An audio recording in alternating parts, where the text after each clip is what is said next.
I know this well. The reason I ask. I don't, there are many, many days when not being looks like a pretty good deal. But the beingness continues. The difference is that it's just beingness. And I've told you already that I can identify with pain. I'm not some standout guru that knows no sense of pain. I'm just a guy. And that's what it feels like. Of course, I am the divine, but it doesn't feel like I'm divine. It feels like I'm just a guy in pain when I'm noticing that. But when I'm really suffering is when I have a story that I shouldn't be in pain. And where does that story come from? I think, it just comes from our environment. We're all looking for so much. We're looking for pleasure. We're looking for comfort. We're scared to death here on this planet. We got climate warming, we got nukes, we got whatever that is threatening, diseases. We're in a very, very vulnerable situation if we believe we're a body. But your suffering will be in direct measure to your misidentification. You can't not just be here, you are here. You are the here-ness of here. You are here with a capital H-E-R-E. You are the here-ness. That's another way of saying the now, but it's just the direct here. We think that we're experiencing this, and we are experiencing this, but we experience this only because we split into a so-called relative me that's experiencing awakeness objectively. If I can realize, and this is not a realization that one gets and forgets. This is a realization that we come back to. There's the remembering. That's what we're really doing here. We're really remembering who we really are. We're remembering what we really are. We're remembering our true nature. True nature is constantly assailed by imagination. It's the only thing that can assail it. Because true nature is not a being. It's not a state.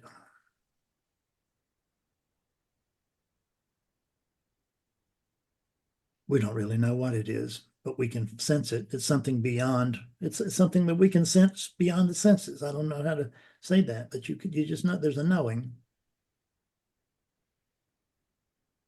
When I'm believing that I'm a Fred, there can still be suffering over here. When there's the recognition that there's no Fred,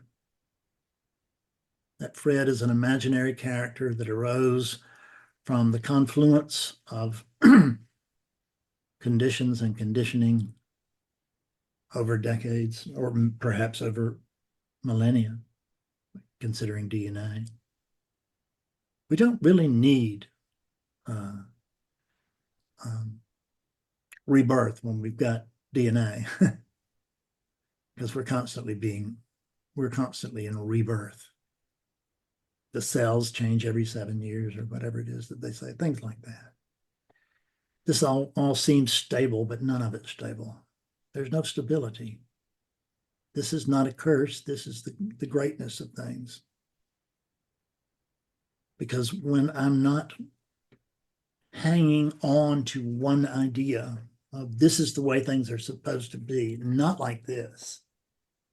If I'm hanging on to the idea that things are supposed to be any way other than the way they are, I'm going to suffer. There will be suffering, would be the best way to put it. There will be suffering, and there will be identification as a Fred who is suffering. When I can let go, who is it that's talking? Just don't worry about it. Just go with it.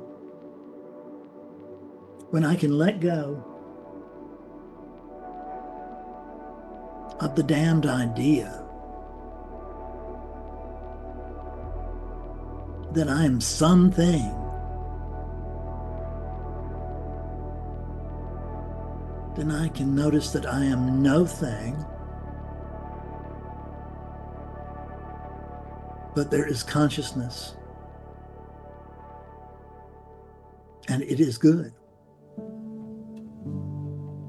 There's no suffering as true nature because there's no argument.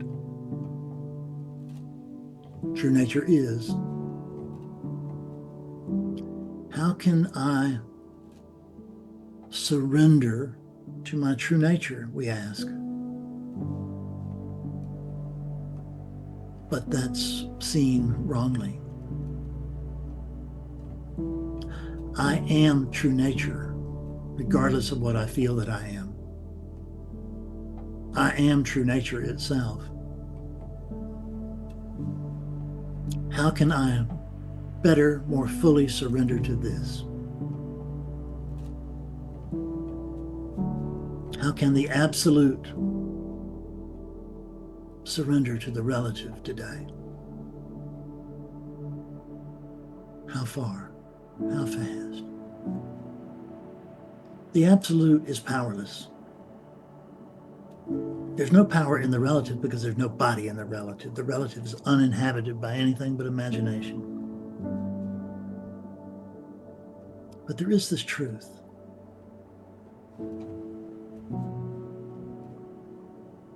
Is the truth that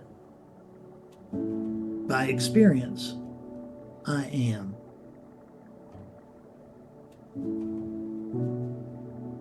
And I was reading something in the past week that I had to look up, and it said,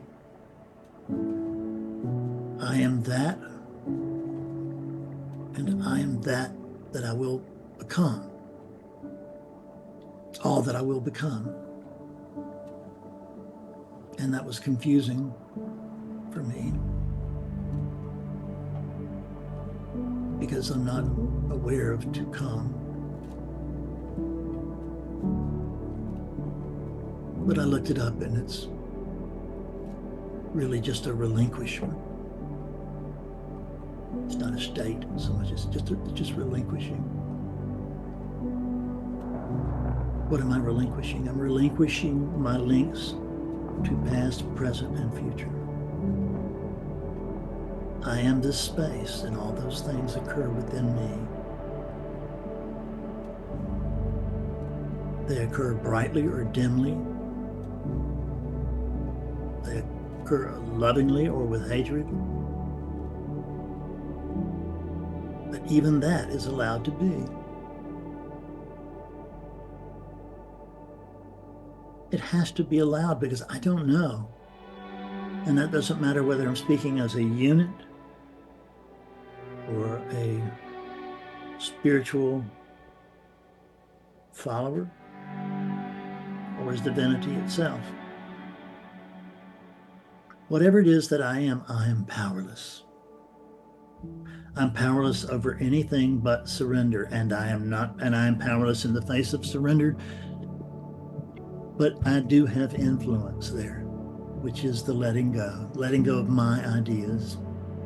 I suffer because I have an argument with the world. It shouldn't be like this. It really shouldn't be like this. I can't possibly tell you how it should be, but I can tell you it should not be like this. That's the argument. It's that nonstop argument.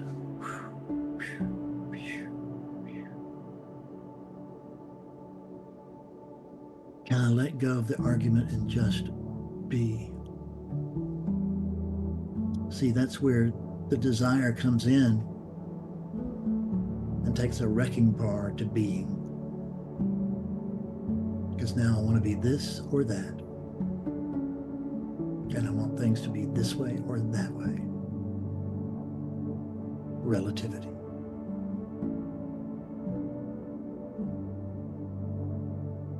If I can recognize that I am already the non-dual experience, I am the non-dual experience, there's no need for me to look for it. It's to look for it is to miss it. This is it, and this is me. Or if we could say, this is I, we like. But it's the collective I.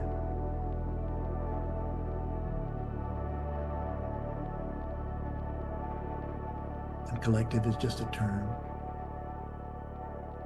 Let's not split hairs.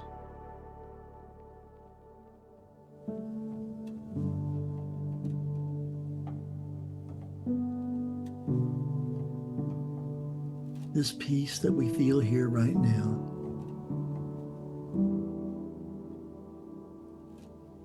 if everything is okay right now, just notice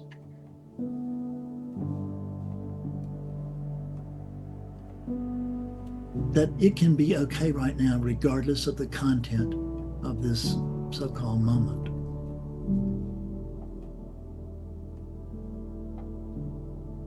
It doesn't mean that the human won't respond in different ways. You know, you could just, I've been, tested twice with electronic machines that shock you, and the response is tracked. I can't not do those. I can't, those responses can't not come. That conditioning is being hit by new conditions. But I don't have to own it.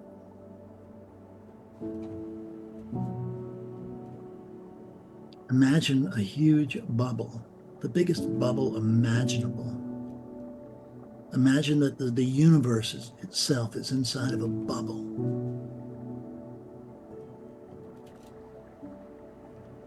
And it feels to you as an advanced being that surely I am the bubble.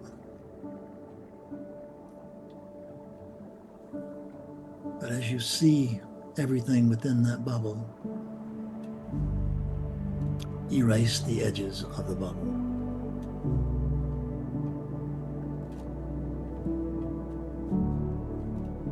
It's only through definition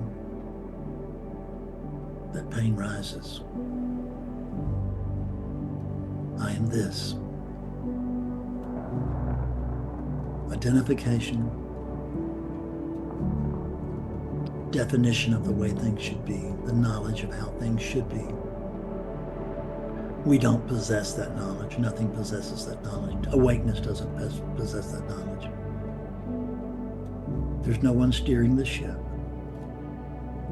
Here it is, and here's how it goes. How should things be? Look around.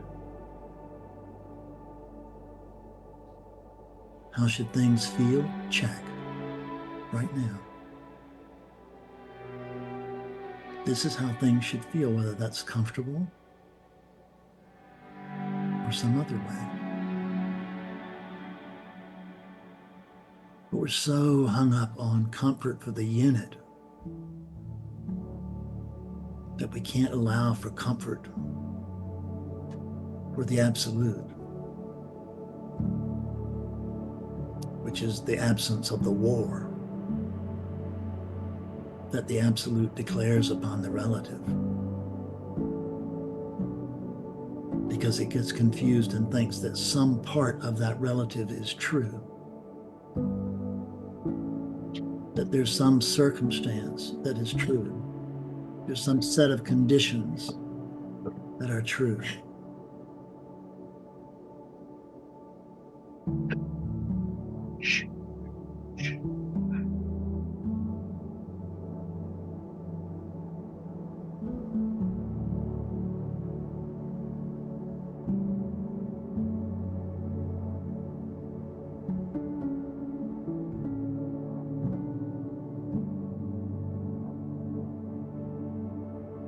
just had two little packages of conditioning show up and try to take over satsang. I didn't go to war with them. If I had, they'd still be here, but they'd be at the very center of things. I'm not saying that it's a trick that works every time, but I'm saying that there was no resistance. There was a recognition that there was something in the wrong place, according to this unit. And so this unit went about doing what we do, which is to make things fall my way. And we're supposed to do that. There's nothing wrong with that. Within relativity, you are constantly constructing it. And you're constructing it to suit what? To suit the conditioning that's there. That's all right. Give it your all. Don't try to relax as a Fred.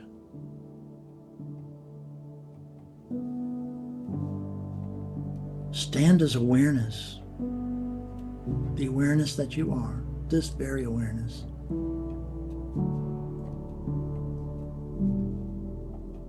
And now relax.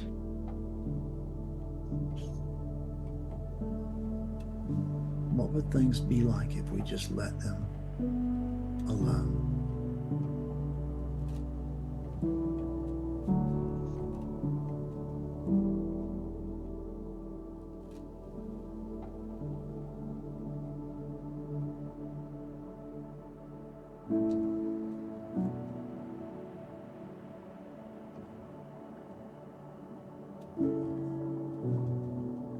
There's only this, just as it is, and it's awakeness that simply has to let go of any sense of control or direction. You don't have any power. The power you have is to recognize your powerlessness. That's the only true power.